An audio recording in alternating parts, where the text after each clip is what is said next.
축산, 검협전.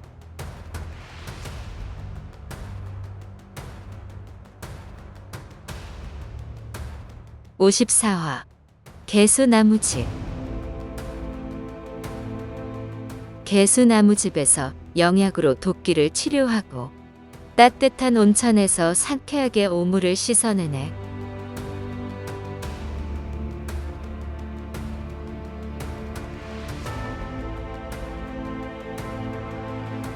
개화산이라는 글자에 한껏 들뜬 세 사람이 머리를 맞대고 복선담에 들어갈 방법을 의논했다.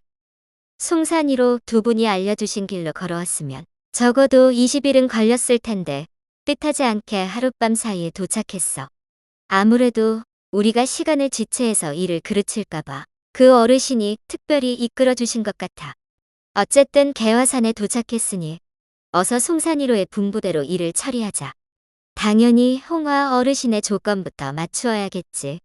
어둠을 꿰뚫는 천안에 타고난 근골과 지혜를 갖추고 3번의 생을 산 동정남녀 한 쌍만이 복선담에 들어가서 오풍초를 캘 수 있으니까. 주사매가 그 조건에 딱 들어맞지만 요법에 당해 온몸에 독이 퍼진 상태잖아. 제대로 걷지도 못하는데 어떻게 신령한 악어와 독 뿜는 바위를 물리칠 수 있겠어? 먼저 홍화 어르신을 찾아가 입구의 안개를 거두어 달라고 부탁하자. 법술이 뛰어나 곧 선계에 오를 분이고 본인이 맹세했던 말이 있으니 틀림없이 어느 정도는 도와주실 거야. 그 다음에 내가 함께 들어가 주사매를 보호할 테니. 금선아, 내가 원앙병력검으로 신령한 악어를 베고 독 뿜는 바위를 깨뜨리도록 해. 그리고 버릇없이 굴다가 일을 망칠 수도 있으니 홍화 어르신을 만나면 언행에 특히 주의해. 이렇게 상의를 마치고 산을 오르기 시작했다. 주문은 걸을 수 없을 만큼 통증이 심해 재영운에게 엎였다. 당장 홍화를 만나야 하니 체면을 차릴 상황이 아니었다. 오르막길이 끝나자 저 멀리 서편 산모퉁이에 아침 햇살에 물들어 고운 비단을 포개 놓은 것처럼 아름다운 옷의 군무가 자욱했다. 우와, 멋지다. 멋지기는. 저건 복선담을 봉쇄하려고 피워놓은 도군무가 틀림없어. 홍화 어르신이 거두어주지 않으면 들어가기 쉽지 않을 거야. 이때 복선담 방향에서 검은 형차가 날아왔다. 쉭, 바람 가르는 소리가 들리더니 검은 옷을 입은 여자가 눈앞에 나타났다.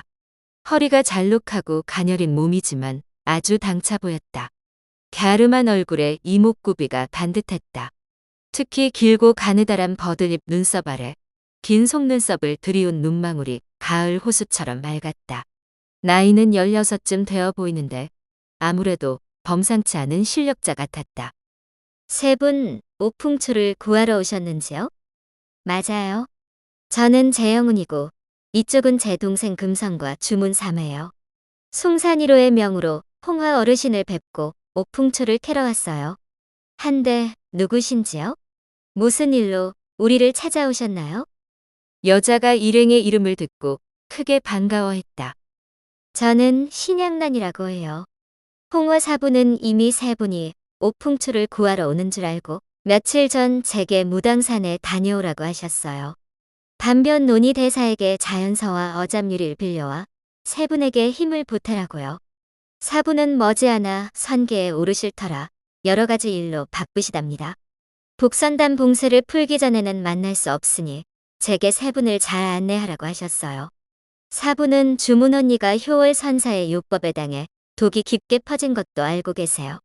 복선담에 들어가지 못할까봐 걱정하며 백독단과 오풍주를 전하라 하셨어요. 오풍추만큼이나 효능이 뛰어난 영약이랍니다. 우선 제 거처에 가서 치료부터 하시지요. 봉쇄를 푸는 일은 내일 아침에 해도 늦지 않아요. 재영운 일행은 크게 기뻐하며 신양란을 따라갔다. 삼봉우리 2개를 넘어 도착한 곳은 하늘을 찌를 듯한 높은 개수나무로 둘러싸인 울창한 숲이었다. 신양란이 8-9 발음은 됨직한 거대한 개수나무 앞에 걸음을 멈추더니 들어오라고 선짓했다.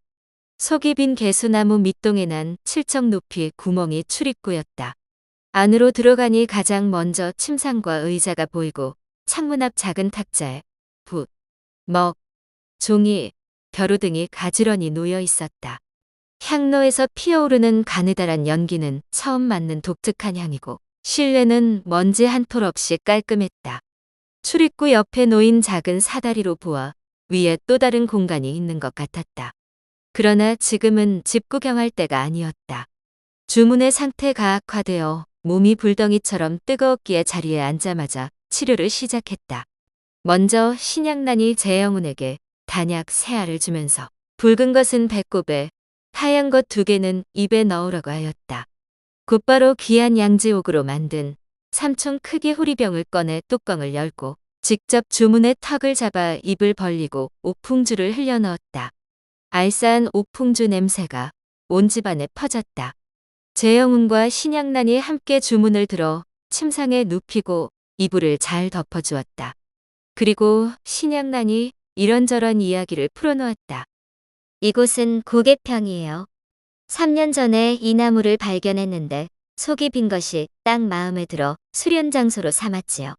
사부가 서책을 얻은 후로 아무에게도 방해받고 싶지 않아 하셔서 하루 한 번 무난 인사만 올리고 저 혼자 이곳에서 지내고 있어요. 이 나무는 재미있는 구석이 많아요. 20장이 넘는 거대한 나무가 속이 텅 빈 것도 그렇고 중간에 창문처럼 크고 작은 구멍이 많아요. 내부는 3개 층으로 구분해서 제가 직접 꾸몄어요. 맨 위층은 가지를 고르게 다듬고 판자를 깔아 달 구경하기 좋게 만들었지요. 지금은 딱히 볼 것이 없지만 개화가 만발하는 가을이면 은은한 달빛이 흐르고 맑은 향기가 코를 찔러 얼마나 아름다운지 몰라요. 주문 언니는 약을 먹어서 한밤중에나 깰 테니 여기서 이러지 말고 올라가서 구경하지 않을래요? 깊이 잠든 주문을 쓰다듬으며 약효를 눈으로 확인한 재영훈은 그간의 시름을 겨우 내려놓을 수 있었다. 신양난이 다정하게 집 구경을 권하는 것을 보니 크게 걱정하지 않아도 될 것 같아 함께 사다리를 타고 올라가 보았다. 중간층은 아래층보다 더 잘 꾸며놓았다. 깊은 산속에서 어떻게 구했는지 모를 온갖 악기, 비단 장식, 골동품, 고서가 가득했다. 돌을 수련하는 사람이 왜 이런 것들을 모아놓았을까? 아직 속세에 미련이 많은가? 신양난이 재영훈의 생각을 눈치채고 웃으며 설명했다. 어울리지 않는 물건이 많죠? 아무것도 모르는 나이에 입문했는데 제가 이런 물건을 어떻게 구하겠어요? 모두 사부가 예전에 사용하던 거랍니다. 사부가 서책을 얻은 후로 딱히 사용하지 않으셔서 일단 제가 가져왔지요. 작년에 개수나무가 모처럼 열매를 맺었길래 잔뜩 따다 향가루를 만들었더니 아직까지 향내가 진동하네요. 어젯밤 사부에게 곧 3분이 도착한다는 말을 듣고 주문 언니를 눕히려고 여기 있던 침상을 아래로 옮겼어요. 이제 곧 3분과 함께 떠날 텐데 어차피 다 두고 가야겠지요. 좀 아쉽지만 그동안 즐거웠으니 그걸로 되었지요. 자, 한층 더 올라가 볼까요? 신양난이 2사람을 데리고 올라간 맨 위층은 수련 장소였다. 한쪽에 놓인 약다리는 솥, 찻주전자, 서책, 장검 등이 고풍스러움을 자아냈다. 그런데 우리와 함께 떠난다니 무슨 말이에요? 사부가 수년 전 도교 서책을 얻어 하늘의 이치에 통달하셨답니다. 사부는 곧 성계에 오르지만 저는 아직 할 일이 남아있기에 함께 갈 수 없다고 하셨어요. 평생 거둔 제자라고는 저 하나뿐이라 많이 아끼고 사랑해 주셨지요. 여러 가지 법술과 비검술도 아낌없이 전수해 주셨고요. 동문사숙이나 사형제가 없으니 사부가 세상을 떠난 후 제가 괴롭힘을 당할까봐 걱정하셨죠. 그래서 오풍추를 구하러 온 3분을 돕고 아미파에 들어갈 수 있도록 청하라고 하셨어요. 언니의 도움을 받을 수 있을까요? 자고로 사람은 끼리끼리 모이는 법이다. 재영훈도 기계와 자질이 엿보이는 신양난에게 호감이 있던 터라 크게 반겼다. 이렇게 뜻이 잘 맞아도 문파가 다르면 함께하기 힘들 텐데 싶어 애석해하던 참이에요. 홍호 어르신과 동생의 뜻이 그러한데 반기지 않을 까닭이 있겠어요? 그런데 한 가지 이해할 수 없는 것이 있어요. 어르신이 우리에게 호의적인데 왜 복선담 안개를 그대로 두셨을까요? 어르신이 피운 것이니 먼저 풀어주시면 우리 일이 훨씬 수월할 텐데요. 사부가 좀 고집스러운 면이 있어요. 무엇보다 지난날의 맹세를 어길 수 없고 하늘이 내린 영물은 쉬이 얻어서는 안 된다고 생각하시지요. 금선 동생의 천안, 주문 언니의 천둥경, 언니가 가진 온 신교망, 그리고 제가 무당산에서 빌려온 자연서와 어잡유리까지 있으니 봉쇄를 깨뜨리기는 어렵지 않을 거예요. 걱정할 필요 없어요. 재영우는 그제야 마음이 놓였다.